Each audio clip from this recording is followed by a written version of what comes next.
Hey, you ever catch yourself maybe just going along with something, to keep the Oh, peace? definitely. Or biting your tongue so you don't ruffle any feathers. Exactly. So what if that whole desire, that need to be liked, is actually, well, messing with your money?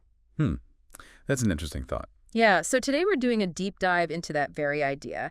It's inspired by this article, Being Liked is Killing Your Bank Account. Okay, intriguing title. Right. And our mission really is just to figure out why trying too hard to be agreeable might be a financial roadblock. And maybe what the alternative looks like. What's a more uh, profitable mindset? Precisely. It's kind of fascinating how deep that need for approval can go, isn't it? It really is. I mean, the article apparently calls it a dangerous addiction. Wow. Okay. Strong words. Yeah, but it kind of rings true when you think about it. Like, how often have you said yes when you really didn't have the time or maybe the energy? Uh-huh. Just because you didn't want to let someone down. Exactly. Yeah. Or maybe you held back an idea at work. A good idea, but maybe No. unpopular. Yeah, I could see that. So the source points out that these little compromises, driven by wanting to be liked, they can actually add up, have real consequences. Okay, so the article links these people-pleasing things, always saying yes, playing it safe directly to some pretty tough outcomes. Like what? Like being, and these are the words it uses, broke, stuck, invisible. Oof, that's blunt. It is, but it makes you wonder, right? Have we all maybe at some point put being liked ahead of something that could have really helped us financially? Well, that really brings up a key point from the article, which is the difference between being liked and being respected. Ah, okay. Tell me more. So being liked, Yeah. that's often more emotional, right? Maybe temporary, whereas respect, the way the source frames it, seems to carry more weight. It's lasting, powerful even. I see. So if we're always chasing that feeling of being liked. We risk making choices that don't really serve our bigger goals, especially financial ones. We get so focused on what others think. We kind of give away control. Exactly. That's what the article suggests. We hand over control to, friends, followers, strangers, as it puts it. And the result, financial stagnation. Because we're afraid to stand out. Yeah, the source is pretty direct about it. It says something like, no one gets rich by being average and agreeable. Makes sense. It suggests you need a bit of courage, to stand by your beliefs even if you have to say something uncomfortable. Or even, as the article apparently says, put some people off. Right. It doesn't pull punches. And what's interesting is this idea that financial success actually tends to follow that boldness. Okay. How so?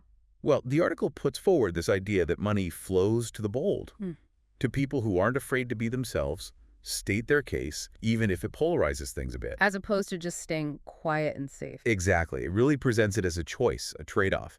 On one hand, you've got popularity, approval, comfort, And on the other. profit, authority, cash flow. It really makes you think about what your priority actually is. It feels like a real wake-up call, like that line you mentioned. You don't need to be liked. You need to be respected, remembered, and paid. Yeah, that cuts right to it. So, okay, if we want to shift away from this need to be liked, what does the source suggest? Any practical steps?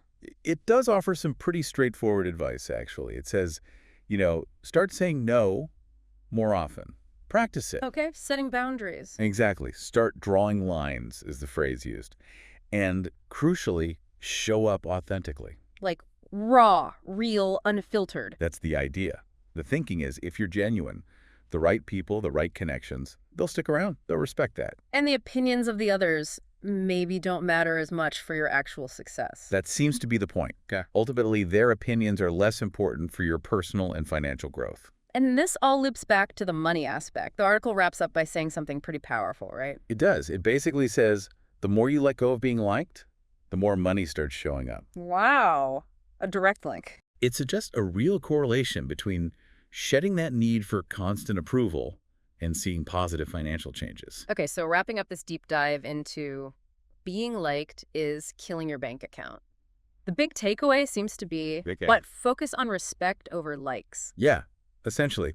While connection is obviously important, shifting your focus to creating real value and earning respect, not just seeking everyone's approval, Yeah. that seems to be fundamental for boosting your financial well-being, according to this source. Makes sense. So here's something for you, the listener, to chew on.